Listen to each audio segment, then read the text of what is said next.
Hey, Alabama Rush, we're all having so much fun watching you all pack your bags for Rush Week, and you're asking for our advice, so I'm going to give it to you.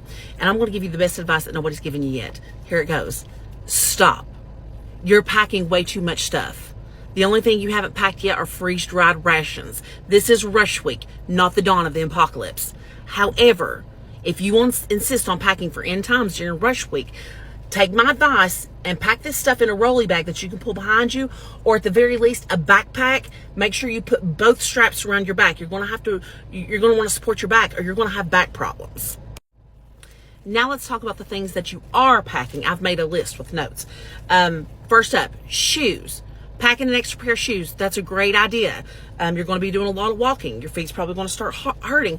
But girls, you're packing the wrong shoes. When you're walking around that sprawling campus in the Alabama heat and humidity, flip-flops ain't going to cut it. All right? That little thong between your toes is just going to rub up and down until you have a blister right between your big bum belly and your merry whistle. That's going to be painful. You don't want that. Flip-flops aren't going to help. Also, let me just throw this out there. 2 words, girls. Plantar fasciitis. Look it up. You don't want any part of it.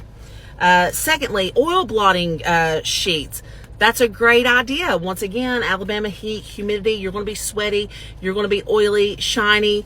That's a good idea in theory, but girls, oil blotting sheets ain't going to be enough. You need something with max absorption. As a morbidly obese woman in the South, this is what I carry around with me every day. I call it my Rocky towel, right? Max absorption. The oil blotting sheets are not going to be enough.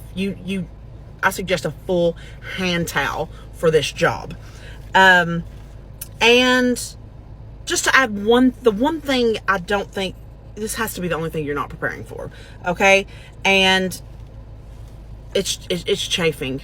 All right. I understand most of y'all are tiny little girls. I'm not sure if your thighs are touching or not, but let me tell you something. If your thighs so much as graze one another when you walk, you are going to be dealing with some serious, painful chafing this week. So you want to be prepared for that. Best thing to do, wear biker shorts underneath your skirts. But I have seen some of your skirts.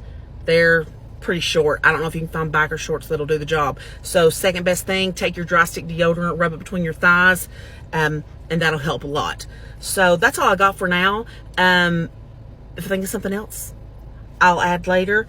But for now, just stop and understand that the best times of your life usually catch you by surprise. You're usually not prepared for them.